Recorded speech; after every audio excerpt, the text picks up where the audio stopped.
Quilting projects, big or small, can be layered in a number of ways. Here are my favorite techniques of combining the top piece layer, the batting, and the backing. I'd like to start by showing you the spray basting technique. I like to use this technique for small quilting projects or table toppers. It's using a temporary adhesive, Sulky KK 2000. A little bit will go a long way of the spray. I have the pieced area, the batting, and the backing. Starting at the center, lightly spray the backing fabric. Again, center outward, smooth down the batting. Repeat on the pieced layer, the top layer, and smooth down. You repeat on all areas that haven't been fused, and then all of these layers just stick together long enough for you to do quilting, stitching to get to the final step of layering the fabrics. Easy. Next, we have a fuse basting technique. Obviously, the word fusing implies that we're going to be using a paper-backed fusible web. Steam Seam 2 comes in a roll, 1/2 inch wide, on a 20-yard roll and an easy dispenser to work with. I like to use this for medium-sized quilts, for wall hangings, up to a lap quilt. So this small sample represents, let's say, a medium-sized quilt. So again, you can add an adhesive, this time being the paperback fusible web, to the wrong side of the top fabric and the batting fabric. The mini iron is a great tool to use in combination with the Steam Seam 2. Because this is a 1/2 inch wide, just place about 1/2 inch of the surface of the mini iron on top of the fusible web. Press, tear, press, tear. Now your fist is a wonderful measuring tool. Place the fuse basting tacks about a fist width apart. And after a while, you'll just eyeball this and press and fuse.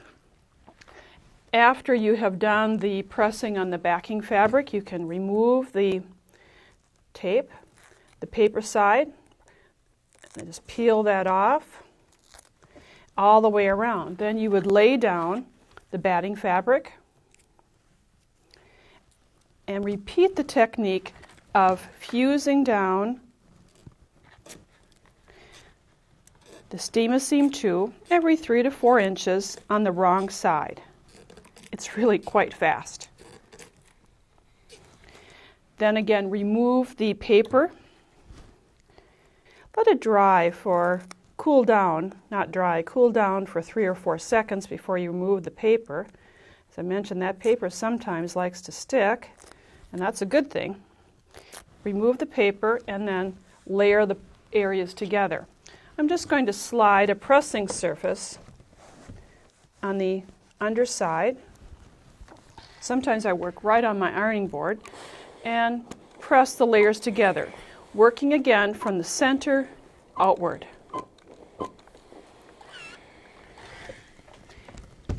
Then you'll find that all your layers will, if I did remove the paper, let me do that one more time. That's what happens sometimes. Got to give it one more shot. Will hold together so that you'll be able to take this right to the sewing machine and all your layers are held together very securely. Now, the go-to method of layering your patterns, your fabric pieces together, is pinning. For decades, quilters and sewers alike have been layering their top fabric, their batting, and their backing together with safety pins. I use this from small to sometimes very large quilts. When working with large quilts, first I place the backing fabric on my table, ping pong table, on a floor, and tape it down with masking tape or paper tape, or painter's tape, excuse me, so that the backing stays taut. You're going to have, again, your 3 layers. Safety pins sometimes are difficult to see, so we have bright safety pins in many colors so that they have contrast with your fabric. So then you can simply just pin, again using your wrist as a barometer, as a guide. Not a barometer, but as a guide so that you can clip them closed. I'm using the quick clip. At the ends are riveted out sections, grooved out sections to make it easy to grasp the pin and help you pin it without being hurtful to your hands. And again, just pin all the way around.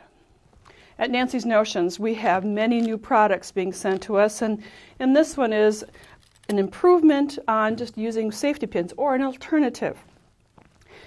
I use the flower head pins for traditional sewing and quilting, and now there's the pin more that fits on the end of the pin so that you can pin again in and then put the stopper on. So it's a stopper for the pin head, so you pin in so you're not going to have any issues when you are working with the fabric. And then just pin. These are two ways that you can pin baste very small to very large quilts.